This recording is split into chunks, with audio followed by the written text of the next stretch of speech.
Assalamualaikum warahmatullahi wabarakatuh. Alhamdulillahi wassalatu wassalamu ala rasulillahi wa ala alihi wa man walah. Asyhadu an la ilaha illallah wahdahu la syarikalah wa asyhadu anna Muhammadan abduhu wa rasuluh. Allahumma shalli ala Muhammad wa ala ali Muhammad kama shallaita ala Ibrahim wa ala ali Ibrahim wa barik ala Muhammad wa ala ali Muhammad kama barakta ala Ibrahim wa ala ali Ibrahim innaka Hamidum Majid.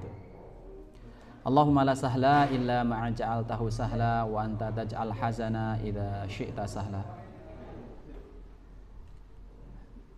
Jamaah yang semoga dimuliakan Allah Subhanahu wa taala. Pertama-tama tentunya kita senantiasa memanjatkan puja dan puji syukur kepada Allah Rabbul Alamin yang mengatur, yang memelihara, yang menjaga alam ini dan juga memelihara kita. Maka tidak ada sepantasnya melainkan kita banyak memanjatkan syukur kita kepada Allah Subhanahu wa taala. Dan tentunya nikmat yang sangat luar biasa, Allah meringankan langkah kaki kita dari rumah kita masing-masing untuk bisa melaksanakan, datang ke masjid melaksanakan sholat berjamaah, sholat maghrib hingga kemudian mengikuti kajian ini hingga kemudian sampai sholat isya ya. Nah, ini merupakan salah satu kenikmatan yang luar biasa Allah berikan kepada kita, maka kita jaga baik-baik ya, kita senantiasa untuk bisa menjaga sholat 5 waktu. Bagi yang laki-laki tentunya berjamaah di masjid, bagi yang perempuan menjaganya sebaik-baik mungkin untuk tepat waktunya, sholat pada waktunya. Bapak-bapak yang dimuliakan Allah Subhanahu wa taala, alhamdulillah pada pertemuan kemarin kita sudah membahas surah Al-Falaq ya, surah Al-Falaq. Maka pada malam hari ini kita akan membahas pada ayat selanjutnya, surah selanjutnya, yaitu surah Al-Ikhlas ya. Kemarin kita sudah membahas surah Al-Falaq, yang mana surah Al-Falaq itu merupakan dua ini ya, surah Al-Falaq dan surah An-Nas, dua hal yang yang sangat dianjurkan kepada kita untuk senantiasa dibaca, untuk senantiasa membacanya, surah Al-Falaq dan surah An-Nas.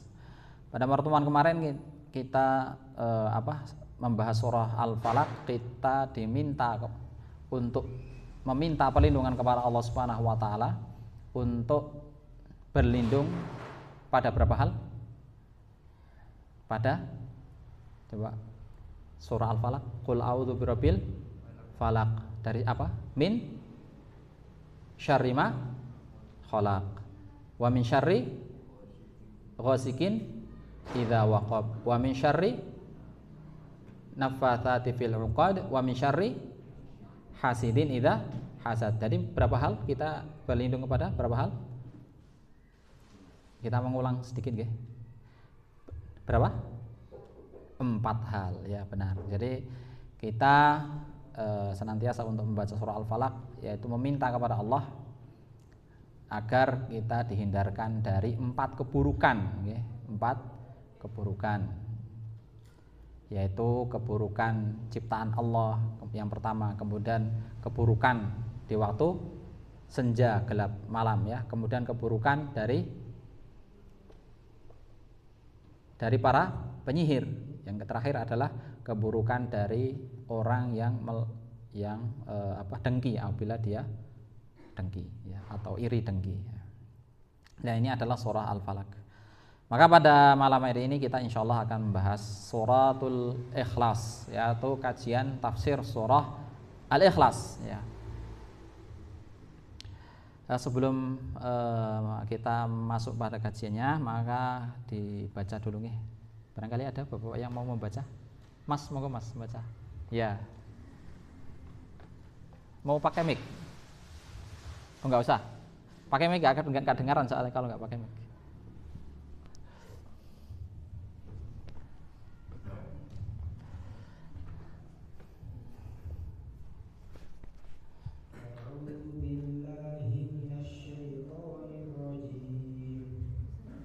Bismillahirrahmanirrahim. Qul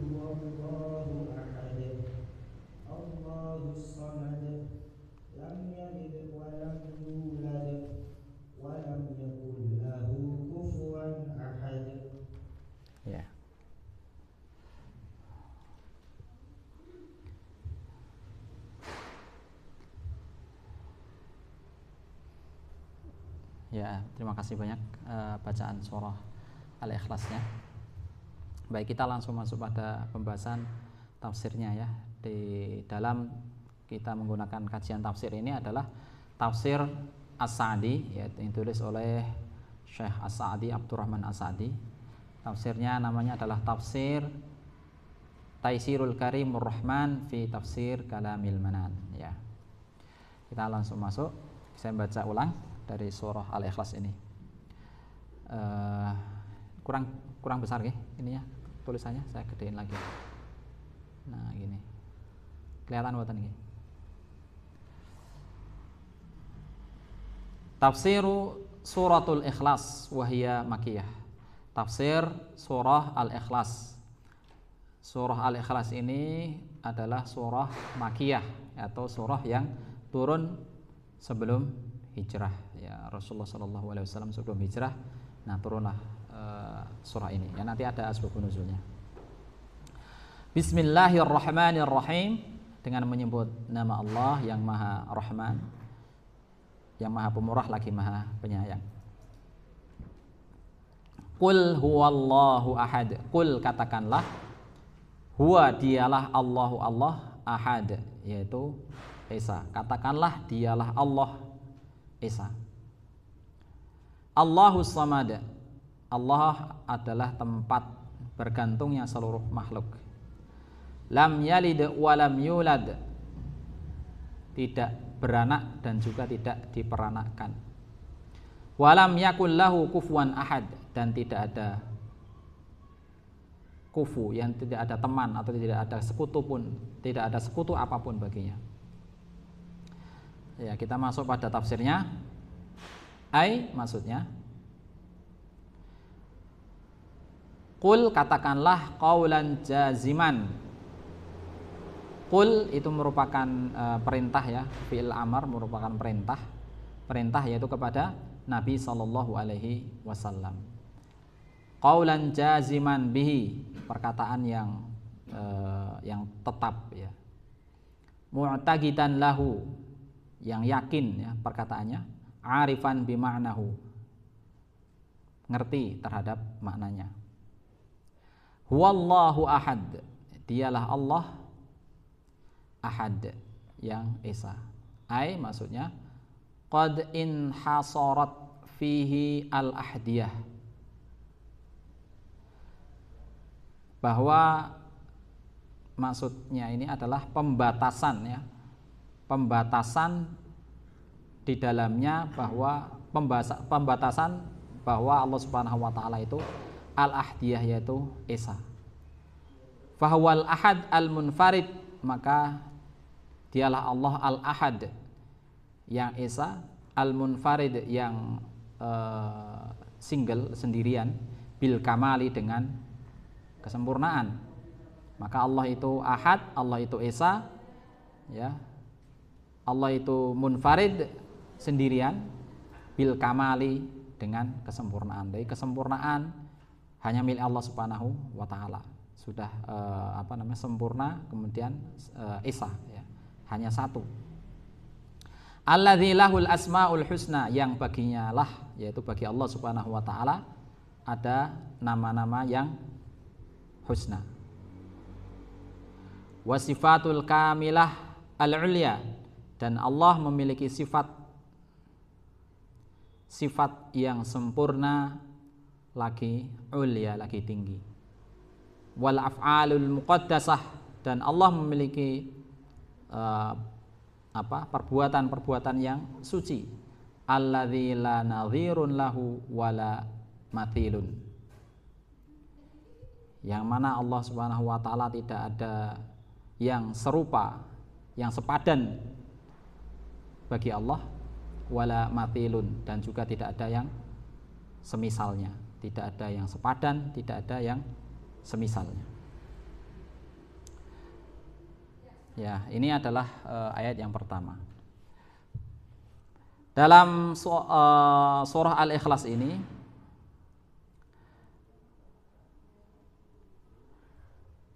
para ulama menjelaskan bahwa secara garis besar Al-Quran itu mengandung, ya kalau diklasifikasikan, mengandung terdiri dari tiga hal. Yang pertama adalah masalah tauhid. Jadi seluruh Al-Quran itu tidak lebih permasalahannya hanya berbicara terkait dengan tiga hal ini. Yang pertama adalah tauhid. Kemudian yang kedua adalah hukum-hukum, ya. Hukum salat, ya. Kemudian haji, kemudian puasa, kemudian zakat. Itu ada hukumnya, ada perintahnya semua, itu kan. Misalnya puasa, syahrul ramadan alladzi unzila fihil Qur'an, ya.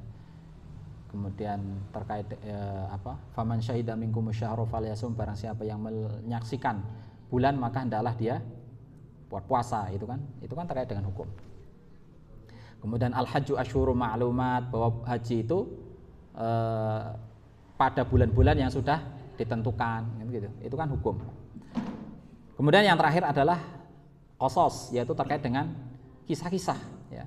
Jadi pada dasarnya Al-Quran ini berbicara tidak lebih dari tiga hal. Yang pertama adalah tauhid, yaitu berbicara terkait dengan ketuhanan. Kemudian yang kedua hukum-hukum. Kemudian yang ketiga adalah kisah-kisah, ya, kisah orang-orang dahulu, ya, kisah-kisah dari sejak Nabi Adam alaihissalam. Kemudian kisah Nabi Nuh. Kemudian kisah Nabi Yusuf alaihissalam yang diletakkan hanya kisahnya itu secara lengkap, ya. Secara lengkap disebutkan hanya pada satu surah, hanya pada satu surat, ya, yang tidak tersebar kemana-mana. Atau kisahnya Nabi Musa yang sangat panjang, paling panjang dalam Al-Quran, yang terus berulang-ulang, ya. Dari surah Al-Baqarah terus berlanjut, ya, sampai surah panjang pokoknya, ya. Nah, itu adalah kandungan terkait dengan Al-Quran, bahwa Al-Quran itu ya berbicara terkait dengan tiga hal ini, yaitu tauhid, hukum-hukum, kemudian kisah-kisah, ya. Oleh karena itu merupakan suatu keistimewaan bahwa Al-Quran ini bukan hanya sekedar dibaca saja. Al-Quran itu merupakan suatu mukjizat yang mana dia adalah sebagai petunjuk manusia. Jadi Al-Quran itu bukan hanya sebatas barang yang hanya sebatas dibawa kemana-mana. Al-Quran itu bukan hanya sebatas pajangan yang dipajang di masjid, di rumah, di tempat apapun. Tapi Al-Quran itu adalah merupakan petunjuk bagi manusia. Bagaimana ketika Al-Quran itu bagaimana ketika seorang itu pengen hidupnya selamat, hidupnya nyaman, hidupnya bahagia di dunia ataupun di akhirat, maka dia harus kembali kepada Al-Quran. Jadi Al-Quran bukan hanya sebatas barang jualan untuk dijadikan hafalan, dilombakan saja, bukan, akan tapi lebih dari itu. Sebagaimana disebutkan dalam surah Al-Baqarah, ya, ayat yang kedua, Alif Lam Mim, dzalikal kitabu la raiba fihi hudan lil muttaqin. Al-Quran itu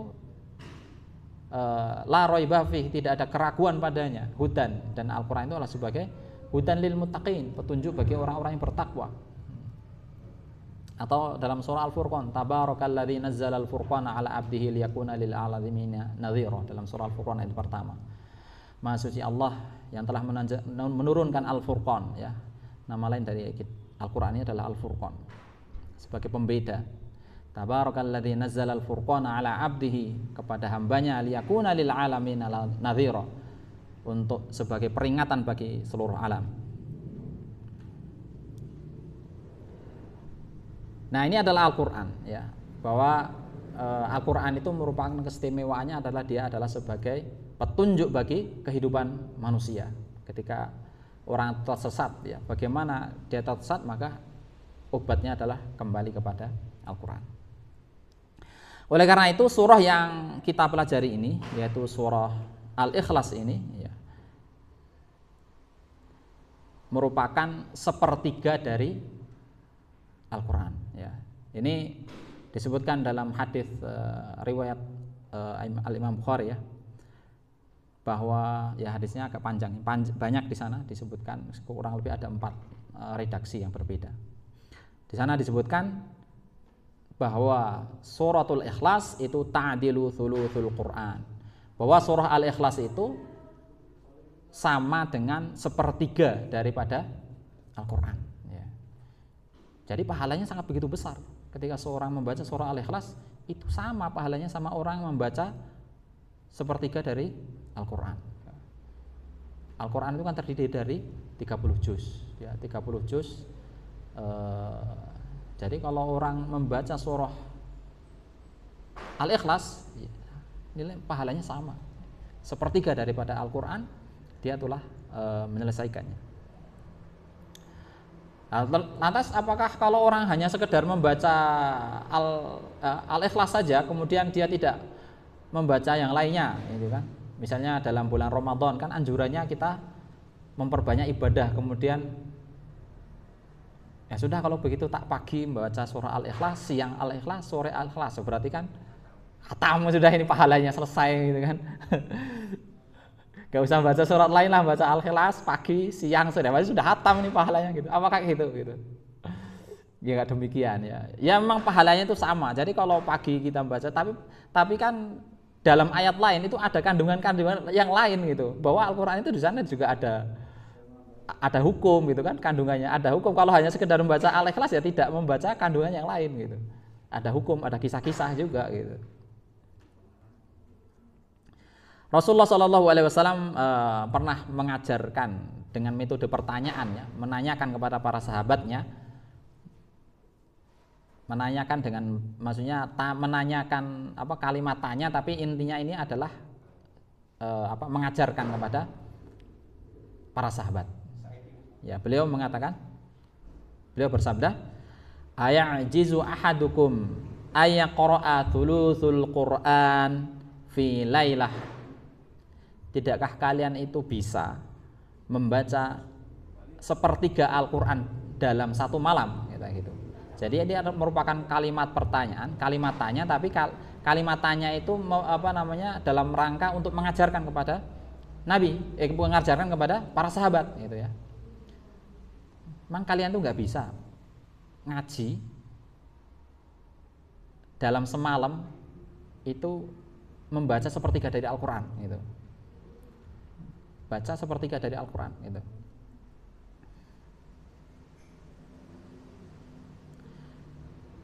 Kemudian para sahabat ya merasa berat dengan hal itu. Fasyaqqa dzalika alaihim ya.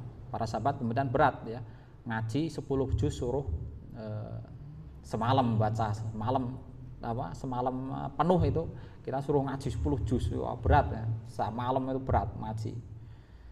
Ya kita aja ngaji sejuz aja kadang abot gitu kan, apalagi 10 juz dalam semalam, ngaji sejuz sehari aja abot ya. Meskipun ya kita sudah dibagi-bagi ya, subuh 2 lembar, siang 2 lembar, asar 2 lembar, maghrib 2 lembar, isya 2 lembar, itu aja sudah abot. Menyisakan waktu, menyempatkan waktu untuk baca Al-Quran habis sholat aja sudah abot, apalagi buat tiap malam membaca sepertiga dari Al-Quran. Itu sudah apalagi kayak gitu, berat ya. Para sahabatnya merasa berat diperintahkan seperti itu gitu. Kemudian para sahabat bertanya, qalu wa kaifa naqra'u thuluthul Qur'an. Para sahabat menanyakan, gimana kita bisa membaca sepertiga dari Al-Quran, katanya gitu. Gimana kita membaca sepertiga dari Al-Quran, pahalanya itu gimana bisa sampai seperti itu. Maka kemudian Rasulullah SAW menjawab, qul huwallahu ahad ta'dilu thuluthul Qur'an ya. Bacalah qul huwallahu ahad, karena qul huwallahu ahad atau surah Al-Ikhlas ini ta'dilu thuluthul Qur'an, sama dengan sepertiga dari Al-Quran ya. Kemudian akhirnya ya ringan gitu kan, sudah tidak abot lagi. Kalau pengen mendapat pahala menjadi sepertiga dari bacaan Al-Quran, ya kita membaca surah Al-Ikhlas ya. Terus dalam suatu riwayat yang lainnya yang sama dari Imam Bukhari juga, ada salah seorang sahabat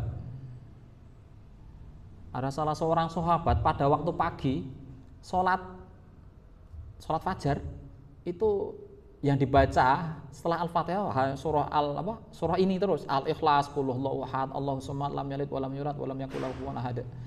Ini terus saja baca. Jadi hampir setiap pagi baca kayak gitu. Ada sahabat yang makmum di belakangnya kok sebel yang dibaca kok ini terus itu kan. Kemudian akhirnya lapor kepada Rasulullah gitu. Ya Rasulullah, ini sahabat ini setiap pagi subuh membacanya hanya surah Al-Ikhlas saja gitu. Setelah Al-Fatihah dia nggak baca surat yang lain, yang dibaca itu hanya Qul huwallahu ahad, Allahus samad, lam yalid walam yulad walam yakul lahu kufuwan ahad. Ini terus berulang-ulang kayak gitu terus, berhari kayak gitu terus gitu. Ya kemudian Rasulullah SAW menjawab, ya bacaannya itu meskipun dia membaca dengan surat itu, ya itu sudah sama pahalanya dengan sepertiga daripada Al-Quran. Jadi sahabat yang lapor kepada Rasulullah dikira pahalanya itu enteng gitu. Allah pahalanya membaca surat Al-Ikhlas paling kecil, soalnya surah Al-Ikhlas kan terdiri dari 3 ayat gitu kan.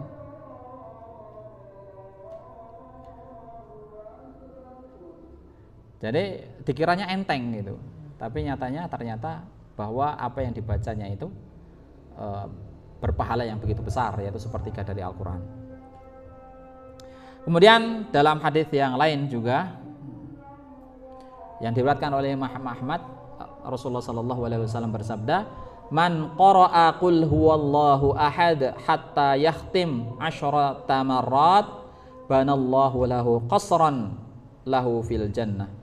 Man qara'a qul huwallahu ahad, barang siapa yang membaca qul huwallahu ahad hatta yakhtima, hingga selesai, asyra marrat, 10 kali, banallahu lahu qasran fil jannah, maka Allah akan membangunkan baginya itu qasran, satu istana, fil jannah, di dalam surga.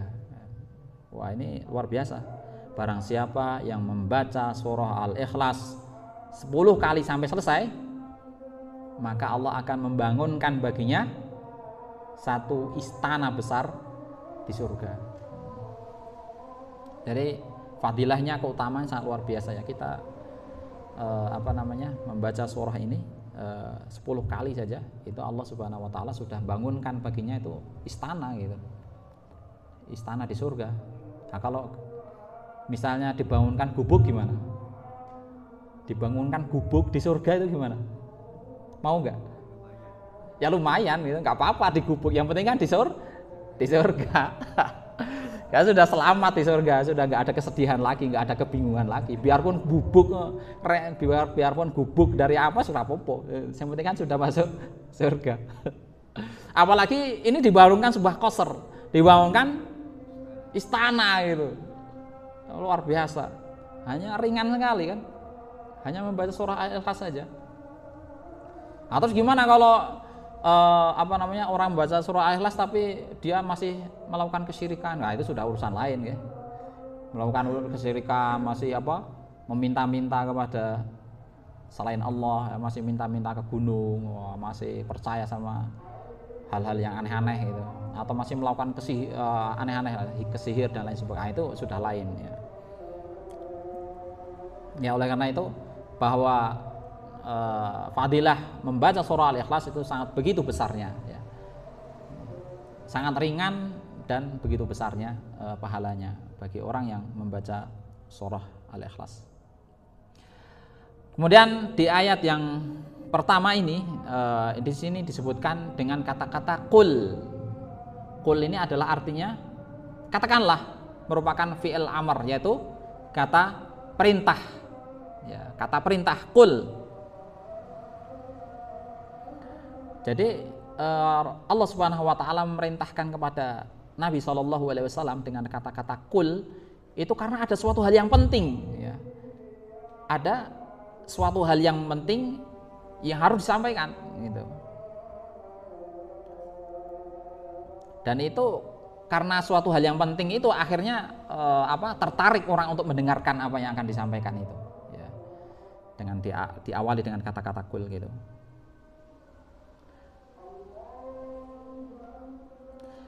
Dan ketika itu ada salah seorang musyrikin, ya, salah seorang musyrikin, dan ini merupakan asbabun nuzul dari surat Al-Ikhlas ini, ya. Salah seorang musyrikin ini tanya kepada Rasulullah Sallallahu Alaihi Wasallam. Dia mengatakan, ya Muhammad, unsub lana rabbuk. Wahai Muhammad, sebutkan nasab Tuhanmu, katanya gitu. Wah, ini perkataan yang luar biasa, ya. Perkataan yang sangat luar biasa yang dilontarkan oleh orang-orang musyrik. Wahai Muhammad, sebutkan nasab Tuhanmu, gitu. Siapa bapaknya, siapa? Kan dikira kayak gitu, gitu. Dikira kayak gitu. Siapa Tuhannya, siapa bapaknya, siapa anaknya, siapa pembantunya, dan lain sebagainya. Makanya akhirnya dia mengatakan gitu, Muhammad, unsub lana rabbuk. Wahai Muhammad, sebutkan nasabnya Tuhanmu itu siapa, katanya gitu. Nah, kemudian ketika itu juga langsung Allah Subhanahu wa taala menurunkan ayat ini, yang memerintahkan kepada Rasulullah Sallallahu Alaihi Wasallam, kul, katakanlah, gitu. Ketika beliau mengatakan kul, wah, sudah menjadi perhatian banyak orang, ya. Berarti ada sesuatu yang penting yang akan disampaikan oleh beliau. Qaulan jaziman bihi mu'taqidan lahu 'arifan bi ma'na, ya. Kemudian setelah itu Rasulullah Sallallahu Alaihi Wasallam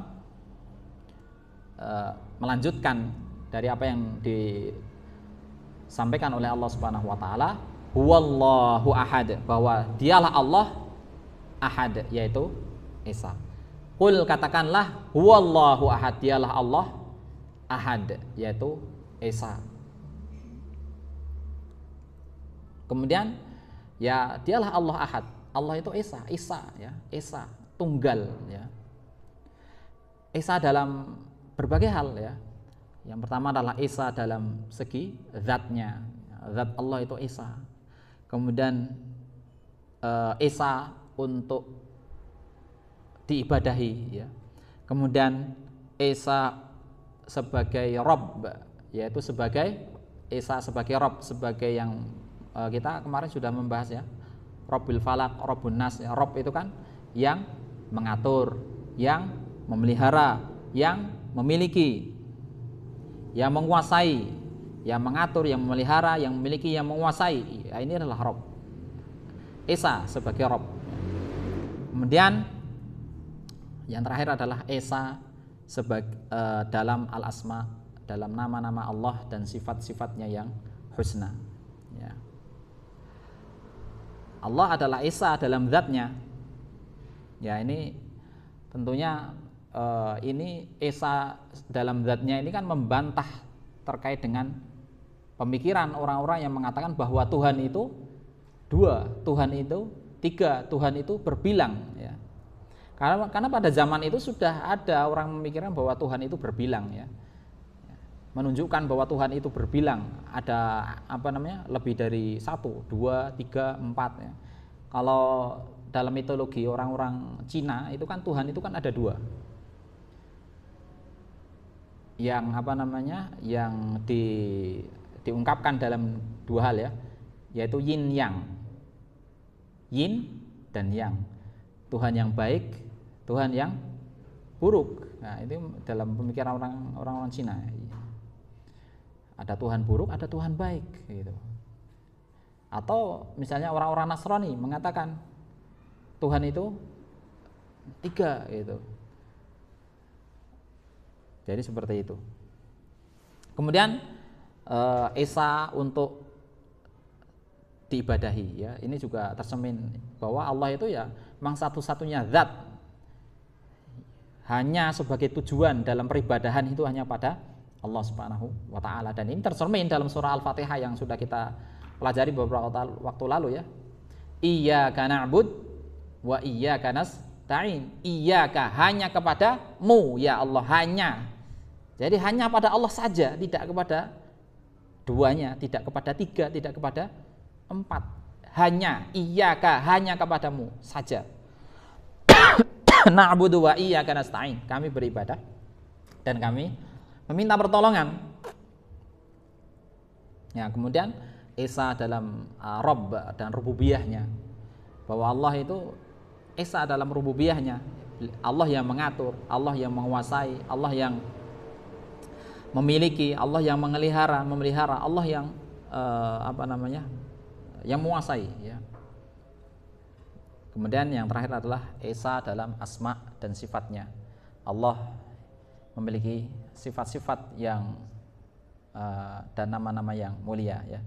Misalnya As-Sami', Allah itu maha mendengar. As-Sami' sifatnya apa? Sami', sam'un, ya. As-Sami' itu kata kerja, ya. Sami'. Al-Basir itu maha melihat.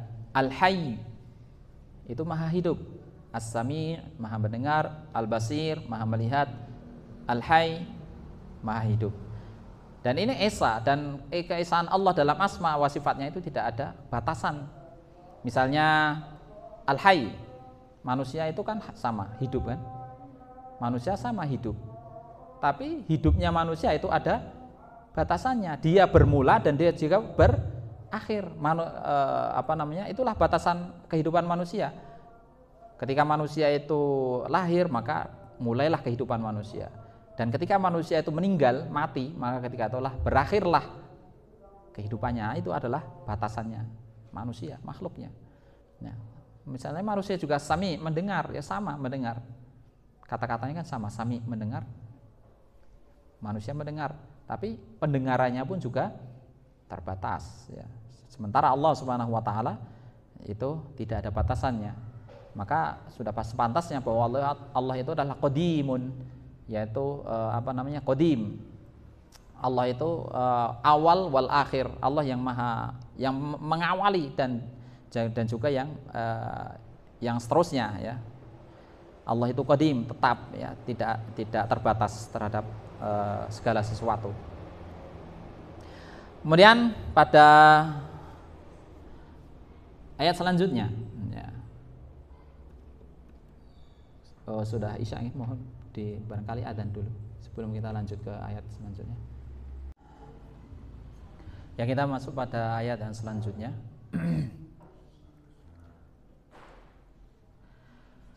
Allahus Samad, yaitu Allah adalah As-Samad. Kalau di dalam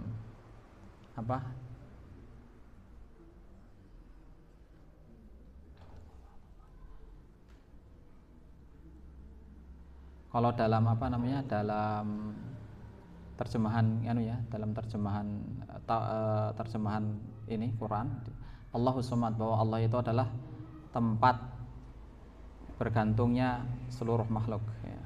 Allahu As-Samad. Maksudnya al-maqsudu fi jami'il hawaij, yaitu bahwa al-maqsud tujuan tertuju fi jami'il hawaij, dalam seluruh hawaij, kebutuhan, ya. Jadi Allah Subhanahu wa taala itu merupakan tujuan dalam seluruh meminta berbagai macam kebutuhan oleh hambanya. Hamba Allah Subhanahu wa taala, yaitu makhluknya, itu semuanya bertuju kepada Allah Subhanahu wa taala dalam berbagai macam kebutuhan apa yang dibutuhkan. Fa ahlul alam, maka seluruh alam, al-alwi, baik itu yang tinggi, wasufli, dan yang rendah, muftaqiruna ilaihi, itu fakir, butuh, kurang, ya, kepadanya, butuh kepada Allah Subhanahu wa taala ghayatul iftiqar, dengan sebenar-benarnya. Jadi seluruh alam semesta ini, baik yang ada di langit maupun yang ada di bumi, semuanya itu butuh kepada Allah Subhanahu wa ta'ala. Semuanya bergantung kepada Allah Subhanahu wa ta'ala. Tidak ada yang berdiri sendiri, tidak ada. Semuanya pasti butuh kepada Allah Subhanahu wa ta'ala. Ya, coba saja kita lihat diri kita sendiri, ya. Kita lihat dalam dalam nafas kita, ya kan? Nafas kita bisa bernafas, kita diberikan oksigen. Itu karena Allah Subhanahu wa taala. Coba kalau tidak ada nafas, misalnya Allah ini oksigennya Allah tarik sekitar itu juga, kita pasti akan nggak bisa apa-apa. Nafas pun nggak bisa, masih ngap-ngapan ya. Itu ada hal yang remeh ya, hal yang remeh, nafas, kemudian pandangan mata kita. Allah berikan pandangan kepada kita, berikan mata, kemudian dari mata itu kita bisa melihat secara jelas, bisa membedakan bentuk, bisa membedakan warna, bisa membedakan tempat. Oleh karena itu ya, memang semua makhluk itu ya butuh kepada Allah Subhanahu wa taala, dan semua makhluk itu memang fakir. Fakir, tahu nggak fakir? Fakir itu kurang, ya. Pasti kurang butuh kepada Allah Subhanahu wa taala. Pasti meminta kepadanya. Dari pandangan kita, pendengaran kita. Kalau Allah cabut pendengaran kita, wah sudah, kita nggak bisa apa-apa ya. Jadi kelabakan ya. Itu adalah salah satu nikmat saja yang kecil yang Allah berikan. Yas'alunahu hawaijahum, yang mana seluruh ahlul alam, seluruh penduduk alam semesta ini meminta kepada Allah kebutuhannya. Seluruh kebutuhan alam semesta ini yang memintanya hanya kepada Allah saja ya. Entah itu yang ada di langit, yang ada di bumi, yang ada di lautan, yang ada di daratan, semua itu meminta hanya kepada Allah Subhanahu wa taala kebutuhannya ya. Wa yarghabuna ilaihi fi mahmatihim,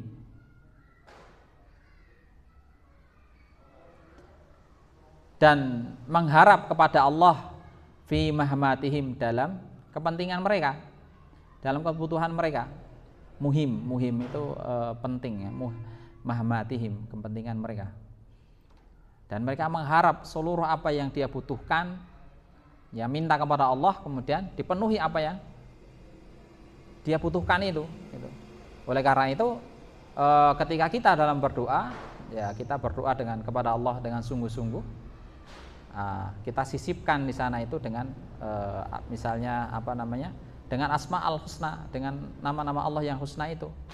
Misalnya as-somad, as-somad yang semua itu bergantung kepadanya. Ya kita sisipkan di sana, ya somad, ya Allahus somad, ya wahai Allah yang semua makhluk itu bergantung, ya kita berdoa kepadanya apa yang kita butuhkan. Atau menggunakan nama-nama Allah yang lain ya, misalnya Ar-Razzaq, kita butuh kelancaran rezeki kita ya. Misalnya rezeki kita seret nih, sudah keluar dari habis subuh, kita sudah keluar, pulang habis isya masih aja seret gitu kan. Ya sudah, kita berdoa kepada Allah dengan asmaul husna, Ar-Razzaq, ya Razzaq, urzuqni ya. Wahai zat yang memberikan rezeki, urzuqni, berikanlah rezeki kepadaku gitu.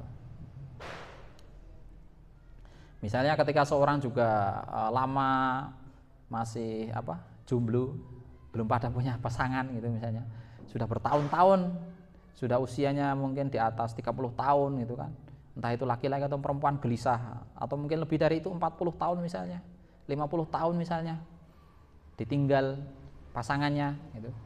Ya berdoa kepada Allah Subhanahu wa taala, jangan malah bergelanyut sedih terus itu ya, atau malah bingung gitu, ini jodohnya mana kok belum ketemu-temu gitu ya, masih bingung terus, jangan begitu. Ya harus berdoa kepada Allah. Ya ini kan ini di dalam surah Al-Ikhlas ini Allahu As-Somad. Jadi jangan bingung malah kita sedih bergelanyut gitu kan. Malah terlena dengan akhirnya enggak jelas jadinya. Ya berdoa kepada Allah, Allahus Samad. Semua makhluk yang ada di alam ini semua bergantung kepada Allah Subhanahu wa taala. Li'annahul kamilu fi awsafihi, karena Allah Subhanahu wa taala al-kamilu, yang maha sempurna, fi awsafihi, dalam sifat-sifatnya. Ya, Allah Subhanahu wa taala itu maha sempurna dalam sifat-sifatnya. Ya kita berdoa kepadanya dengan sesungguhnya. Al-alim alladzi qad kamula fi ilmihi. Allah juga adalah al-alim yang maha mengetahui, alladzi qad kamula fi ilmihi, yang maha mengetahui, yang sempurna dalam ilmunya. Jadi tidak ada kekurangan sedikit pun. Allah mengetahui setiap, kalau dalam surah Al-A'raf kan begitu. Bahkan setiap daun-daunan yang guguran, setiap daun-daunan yang ada di bumi ini yang berguguran, yang jatuh pun Allah mengetahuinya. Itu dalam surah Al-A'raf disebutkan, dalam surah Al-An'am disebutkan seperti itu. Ya. Jadi Allah mengetahui segala apapun yang ada di alam semesta ini. Bahkan yang manusia itu tidak bisa melihatnya, Allah bisa melihatnya. Ya.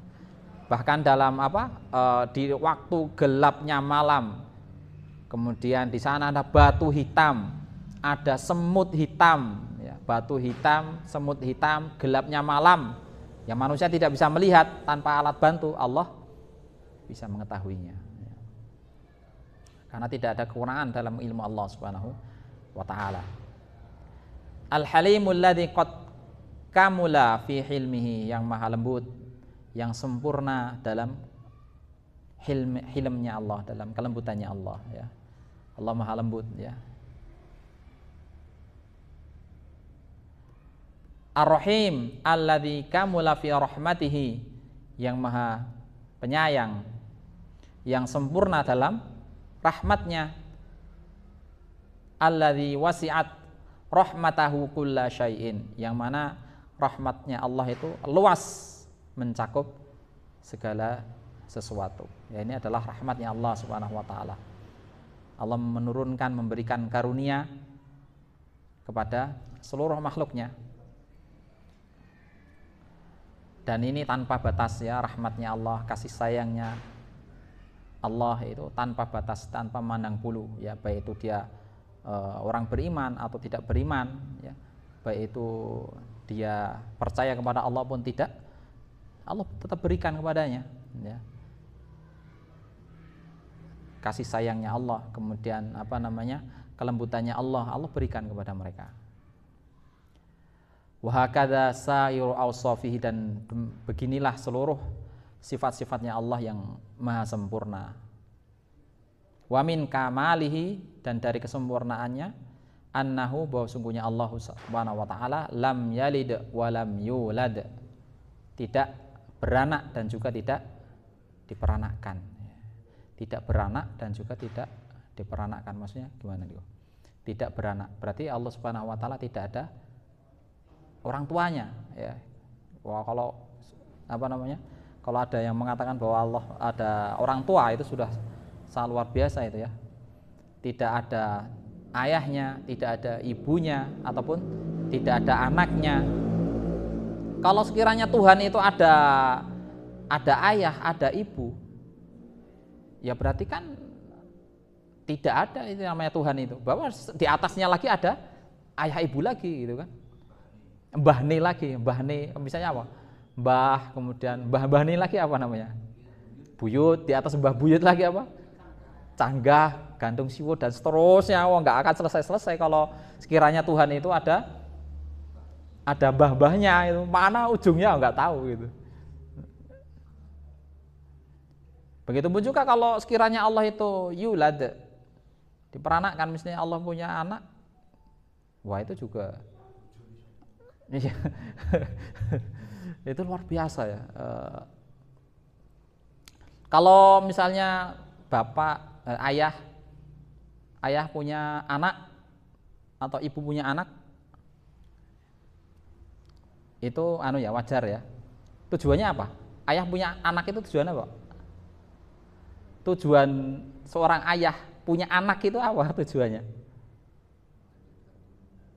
Ya, melanjutkan eksistensinya gitu, melanjutkan keturunannya kan. Ya makanya seorang ayah itu butuh punya anak gitu kan. Seorang anak butuh ayah enggak? Ya butuh. Seorang anak ya pasti butuh ayah, pasti butuh ibu gitu kan. Anak butuh ayah, butuh ibu. Ayah pun juga butuh punya anak untuk melanjutkan eksistensinya, keberadaannya. Ini loh mbahnya ini dulu itu seperti anaknya sudah dewasa kemudian punya anak lagi kan menceritakan ini nasabnya ayahnya kamu itu kayak gini gitu kan, mbahnya siapa gitu, Ahmad itu misalnya.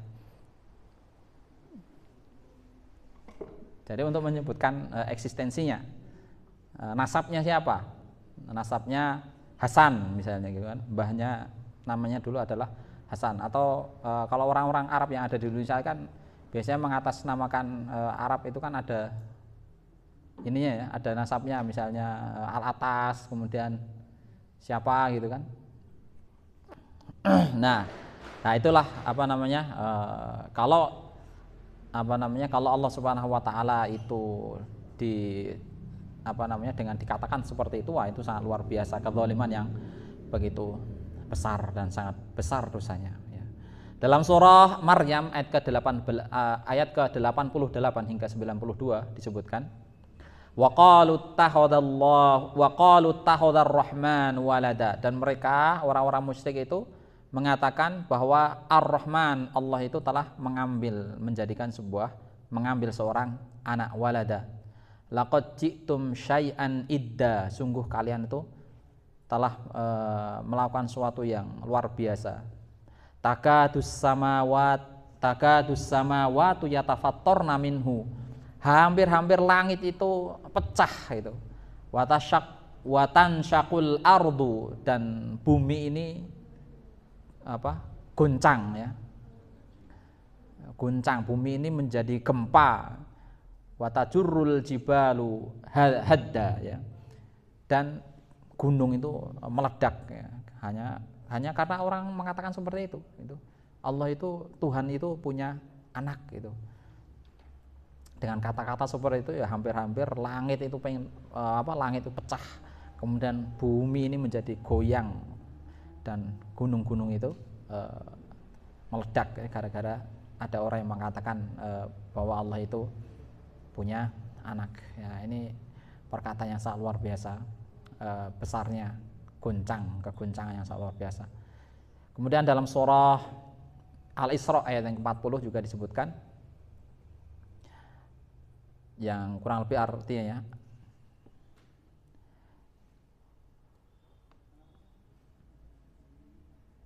apakah pantas Tuhan memilihkan anak laki-laki untukmu dan dia mengambil anak perempuan dari kalangan malaikat?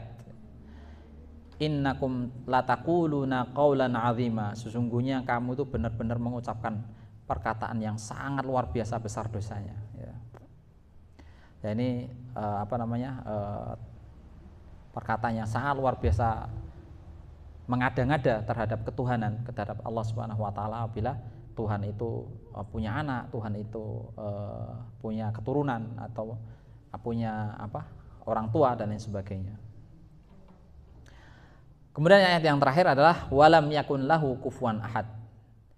Walam yakun lahu kufuwan ahad, dan tidak ada sesuatu apapun yang setara dengannya, dan tidak ada sesuatu apapun yang bersekutu, kufu ya, tidak ada sesuatu apapun yang setara dengannya atau sekufu, teman. La fi asma'ihi, tidak dalam nama-nama Allah, wala fi awsafihi, dan juga tidak dalam sifat-sifatnya, wala fi af'alihi, dan juga tidak dalam perbuatan-perbuatan Allah Ta'ala. Tabaraka wa ta'ala, maha suci Allah dan juga maha tinggi. Jadi ayat yang terakhir ini merupakan ringkasan dari ayat sebelumnya ya. Walam yakun lahu kufuwan ahad, dan tidak ada yang setara, tidak ada yang sekufu, teman baginya ya. Jadi ini adalah ayat ringkasan sebelumnya, bahwa Allah Subhanahu wa taala itu tidak memiliki teman, baik itu dalam nama-namanya ya, tidak ada yang sama, baik itu dalam segi nama-namanya dan juga sifat-sifatnya, dalam segala perbuatannya ya. Karena memang Allah Subhanahu wa taala itu esa dalam berbagai hal, baik dari zatnya, kemudian dari yang dijadikan sebagai ibadah ya, yang untuk dibadahi, maupun esa dalam mengatur, memelihara, memiliki, menguasai, dan yang terakhir adalah esa dalam asma dan sifat Allah Subhanahu wa taala. Tidak ada suatu pun yang setara, yang sama dengannya. Dalam hadis Nabi SAW juga pernah disebutkan ada salah seorang datang ketika itu. Hadis ini yang diriwayatkan oleh Imam Ahmad rahimahullah dari Ibnu Abbas, bahwa ada seorang laki-laki yang datang kepada Nabi SAW, kemudian dia mengatakan, "Lau sya'allahu wa anta," sekiranya Allah berkehendak dan juga Anda berkehendak. Nah, ketika itu Nabi SAW kaget mendengar kata-kata itu. Ya. Dalam hadis yang lain juga kurang lebih sama. Masyaallahu wa syi'ta. Ya. Kehendak Allah dan juga kehendak Anda. Ya.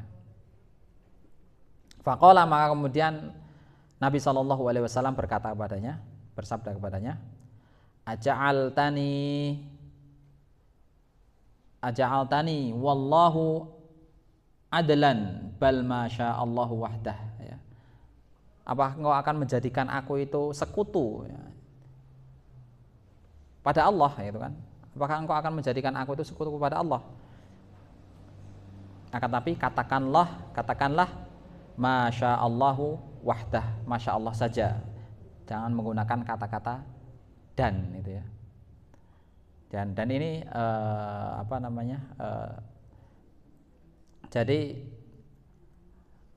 ketika seseorang itu mengatakan sekiranya kalau bukan karena Allah dan kamu, gitu kan, maka tentu tidak akan terjadi.